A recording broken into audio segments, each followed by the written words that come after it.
Hello दोस्तों, आपका स्वागत है इस YouTube channel super fast classes 70 में।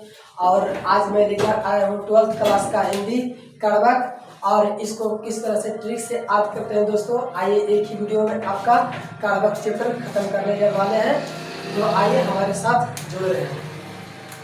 तो दोस्तों कारवक के लेखक है मलिक मोहम्मद जायसी। कारवक का लेखक कौन है? मलिक मोहम्मद जायसी। देखिए इसको याद किस तरह से करते हैं। कारवक मुल्ला लोग जो है ने हमेशा बक बक करते हैं। मुल्ला लोग जो है बक बक करते हैं, तब बक बक से याद करेंगे कारवक, यानी कि कारवक के लेखक कौन हो जाएंगे? मलिक मोहम्मद जायसी। आप कहिएगा कि इसका जन्म, तो इसका जन्म है 1492 ईस्वी। मलिक मोहम्मद जायसी का जन्म कब हुआ है? 1492 ईस्वी। और कहाँ हुआ है? अमेठी उत्तर प्रदेश। अमेठी उत्तर प्रदेश में इनका जन्म हुआ है। और उसके बाद दोस्तों हम बताने वाले हैं कि इनके पिता का नाम जो था शेख ममरेज था। शेख ममरेज या दूसरा नाम इनका था मलिक राजे अशरफ भी था। इनके पिता का नाम शेख ममरेज या मलिक राजे अशरफ भी था। तो दोस्तों आगे हमारा था इसका रचना क्या क्या है। पहले चैप्टर पढ़ने से पहले कवि परिचय होना जरूरी है, तो कवि परिचय इसको दे रहे हैं। तो इसका रचना क्या क्या है?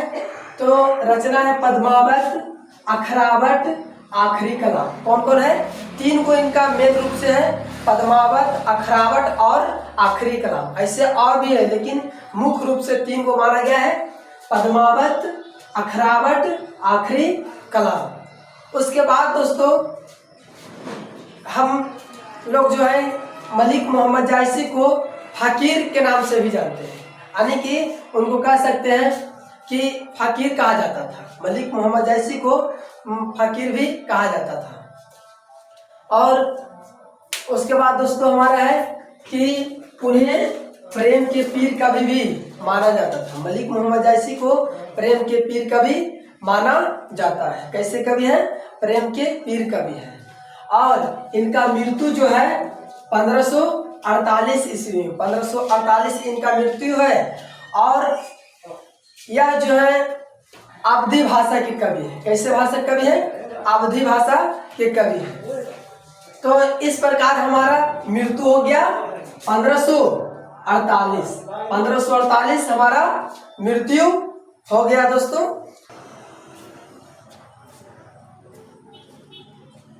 इस प्रकार दोस्तों हमारा कवि परिचय खत्म हुआ और हम आगे हैं कविता में।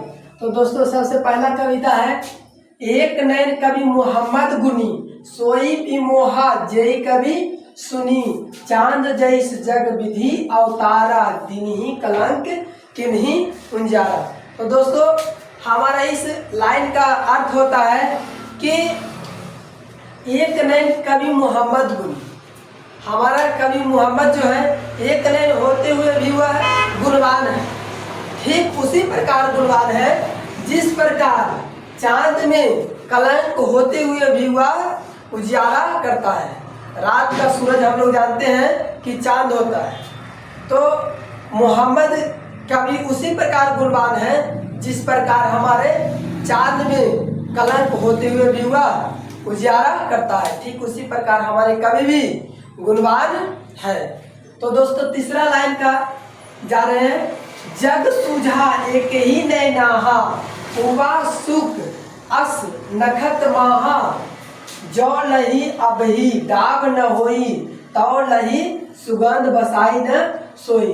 तो दोस्तों हमारे तीसरा लाइन का अर्थ हुआ कि जग सूझा एक ही नैना, यानी कि जग को हम लोग एक ही नैन से देखते हैं और जग भी हम लोग को एक ही नैन से देखते हैं। ठीक उसी प्रकार जिस प्रकार जब तक आम में मांजर, यानी कि डाब को मांजर कहते हैं, आम में जब तक मांजर नहीं आता है तब तक उसमें सुगंध नहीं बसता है। ठीक उसी प्रकार आदमी में यदि उसमें कोई कला नहीं रहता है तब तक वह गुणी नहीं कहलाता है।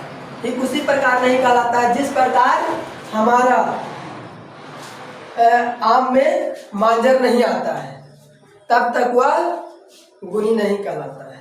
तो दोस्तों हमारा चौथा लाइन में आते हैं, किन्हीं समुद्र पानी जो खारा, तौ अति भयउ असुझ अपारा, जो सुमेरु त्रिशूल विनाशा, भा कंचन गिरिलाद आकाशा। तो कह रहा है कि किन्हीं समुद्र पानी जो खारा, इसका अर्थ हुआ कि यदि हमारा पानी समुद्र का खारा नहीं होता तो हमारा नमक का निर्माण नहीं होता। ठीक उसी प्रकार यदि शिव भगवान जी सुमेरु पर्वत को त्रिशूल से विनाश नहीं करते तब तक वह सोने का नहीं होता। तो कहने का अर्थ होता है दोस्तों कि हम लोग को अंदर कला लाने के लिए खुद मेहनत करना पड़ता है, और इसको जब तक कला नहीं रहता है तब तक कोई व्यक्ति गुणवान नहीं कहलाता है। तो हम लोग दोस्तों 2 लाइन का दोहा पढ़ते हैं, 2 लाइन का अर्थ लेके चलते हैं, क्योंकि 1 लाइन का अर्थ लेके चलेंगे तो आपको समझ में नहीं आएगा और हम भी समझाएंगे तो कहेंगे कि क्या समझाते हैं। तो 2 लाइन का अर्थ लेके चलते हैं दोस्तों। तो हमारा इस प्रकार बता दिए हैं कि जब तक त्रिशूल से विनाश नहीं करते हैं तब तक वह सोने का नहीं बनता है। तो लास्ट लाइन यानी कि चौथा लाइन में हम लोग आते हैं कि जो नहीं घड़ी कलंक न पड़ा, कांच होई न कंचन करा। कंचन करा यानी कहने का अर्थ हुआ कि यदि सोने की घड़िया को यदि आप बहुत बड़ा ही सोने, जैसे कि अभी जैसे जमुई में हमारा निकला हुआ है सोने का, तो वह जो सोना का है जब तक उसको हम उसके रूप में नहीं ढालेंगे तो वह क्या सुंदर दिखेगा, सुंदर या कोई रूप में नहीं दिखेगा। तो वही हमारा कवि कहते हैं कि जौ नहीं घड़ी कलंक न परा, काच होई न कंचन करा। कहने का अर्थ हुआ कि जब तक सोना को उसके पात्र में नहीं डाला जाता है तब तक वह कोई काम का नहीं होता है दोस्तों। तो लास्ट लाइन में कवि कहना चाहते हैं कि एक नैन जैस दर्पण और ते ही निर्मल भाऊ, सब रूप बद गई मुख जे भी कई चाऊ। तो कवि कहते हैं कि हम अपनी आंख को दर्पण से तुलना कर रहे हैं, एक नैन जैस दर्पण होते ही।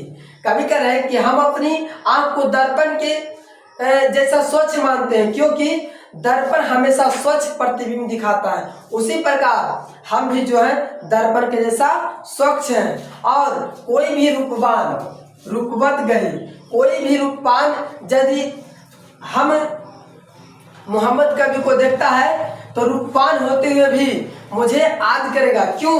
क्योंकि हम अपनी कविता को लिखे हैं और जो भी इस कविता को पढ़ेगा वह याद करेगा। किनको? मोहम्मद कवि को। इसलिए याद करेगा क्योंकि उसके कविता को पढ़ेगा।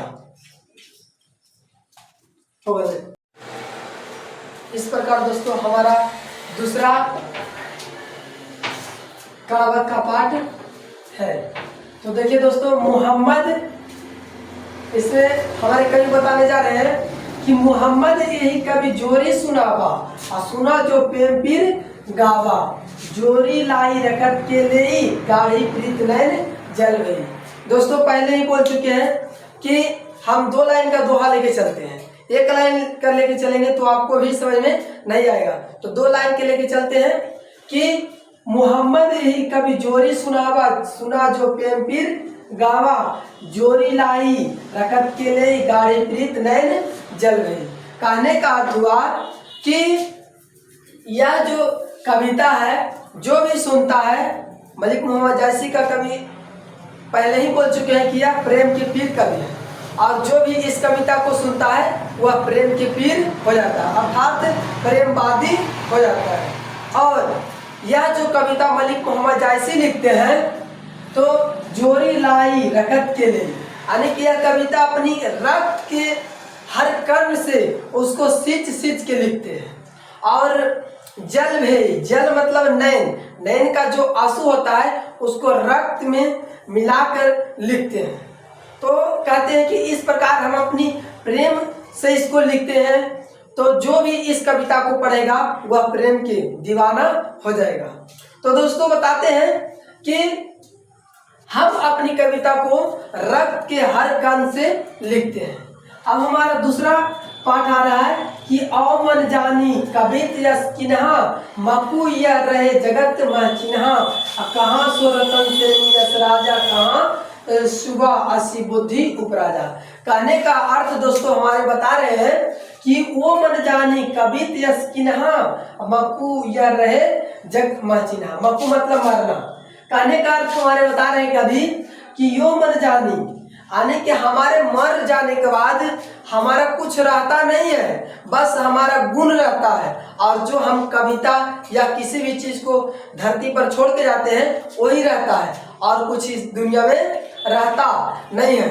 तो वही हमारे कवि बताने जा रहे हैं कि यो मन जानी कबित यस चिन्हा यानी कविता ही हमारा इस दुनिया में रहेगा और मकु मतलब मरने के बाद भी यह जग में चिन्हित के रूप में रहेगा कि हमारे मलिक मोहम्मद जायसी जी लिखे थे। अब आगे बोले कि कहाँ सुरतन सेनी यस राजा कहाँ सुबह यसी बुद्धि उपराजा कहाँ अलाउद्दीन सुल्तानु कहाँ राघव जय किन्ह बखानु। कहने का अर्थ हुआ कि कहाँ गए ये सब जो है कहाँ सुरतन सेनी यस राजा। ये सब राजा जो थे बुद्धि वाला थे, पैसा वाला थे, बलवान थे, ये सब राजा कहाँ गए? मरने के बाद उनको कोई याद नहीं करता है क्योंकि राजा भी थे फिर भी इसको कोई याद नहीं करता है। फिर आगे बोल रहे हैं कि कहाँ स्वरूप पद्मावती रानी और कहाँ गई जो सुंदर पद्मावती थी, इसको भी कोई याद नहीं करता है। और आगे लाइन में बोलते हैं दोस्तों कोई न रहा जग रही कहानी। तो वही हम बताने जा रहे थे दोस्तों कि कोई इस दुनिया में रहता नहीं है, बस उसका कहानी रहता है। तो दोस्तों आपके लिए ही बोलते हैं कि इस दुनिया में कोई रहता नहीं है, तो मन लगा कर पढ़िए और आगे आपका भी गुण आएगा तो सभी लोग आपका भी नाम लेंगे दोस्तों। तो इसी प्रकार बोल रहे हैं कि कोई न रहा जग रही कहानी यानी कि इस जग में कोई रहता नहीं है, जो पैदा लिया है उसको मरना भी निश्चित है, तो उसका कहानी ही रहता है। और आगे लाइन में हमारे बोले हैं कि धनी सो पुरुष जस कीर्ति जासु फूल मरे पर मरे न वासु। तो बोल रहे कि धान्य है वह पुरुष, धनी यानी कि धान्य है वह पुरुष, जस कीर्ति जासु यानी कि वह पुरुष धन है जो इस पृथ्वी पर अपना कीर्ति यानी कि कुछ न कुछ लोगों के लिए रख कर जाते हैं। तो बोल रहे थे दोस्तों कि धनी सो पुरुष जस कीर्ति जासु फूल मरे पर मरे न वासु। यानी कहने का अर्थ हुआ कि धन्य है वह पुरुष जिसका कीर्ति इस पृथ्वी पर विराजमान है। और पहले ही बता चुके हैं कि कहाँ अलाउद्दीन सुल्तान कहाँ राघव जय किन्ही बखानु। यानी कहने का अर्थ हम बता चुके हैं पहले ही कि कहाँ गए ये सब, जो अलाउद्दीन है और राघव है ये सब कहाँ गए? ये सब बहुत बलवान थे फिर भी इसका कोई नाम नहीं लेता है, बस उसी का नाम लेता है जो उसका जग में कोई कहानी रहता है। और लास्ट लाइन हमारा बोलते हैं कि धन्य है पुरुष जस कीर्ति जासु फूल मरे पर मरे न वासु। वह पुरुष धन्य है जिसका इस पृथ्वी पर रचना है और अपने गुण दिखाते हैं। तो बोलते हैं कि फूल मरता है, कहने का अर्थ हुआ कि हमारा शरीर मरता है, आत्मा नहीं मरता है। जिस प्रकार फूल मर जाता है उसका सुगंध नहीं मरता है, ठीक उसी प्रकार हमारा शरीर मरता है, आत्मा नहीं मरता है। तो दोस्तों कहते हैं कि आप लोग ही मन लगाकर पढ़िए तो आपका भी गुण रहेगा।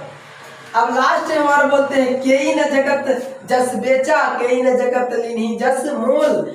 जो पढ़े कहानी हम सब ये दुई बोल। यानी कह रहे हैं हमारे कवि कि कोई इस दुनिया में नहीं है जो इसको कोई बेचेगा और कोई इस दुनिया में पैदा नहीं लिया है जो इसको खरीदेगा। तो दोस्तों आप भी जानते हैं कि इस दुनिया को कोई खरीदता है नहीं और ना ही इसको कोई बेचा है। तो लास्ट लाइन बोलते हैं कि जो पढ़े कहानी हम सब ये दुई बोल।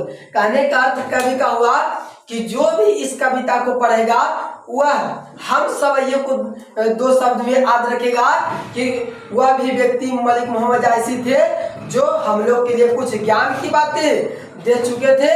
और कहते हैं दोस्तों कि हम लोग का शरीर मरता है और आत्मा नहीं मरता है। तो दोस्तों आप लोग भी मेहनत कीजिए और अगला हमारा वीडियो आने वाला है दोस्तों सूरदास, जिसका नाम है सूरदास और कविता का नाम है पद। तो अगले ही वीडियो में आएगा दोस्तों। इसके लिए हमारे चैनल को सब्सक्राइब करें दोस्तों और हमारे साथ लगातार जुड़े रहें। और इसके पहले कुछ वीडियो आया था और लेट हो चुका था क्योंकि हम अभी अस्वस्थ थे दोस्तों, इसलिए हमारा कुछ वीडियो आने में लेट हो चुका है। लेकिन अब हमारा वीडियो लगातार बना रहेगा दोस्तों, बना रहेगा। इसके लिए धन्यवाद दोस्तों।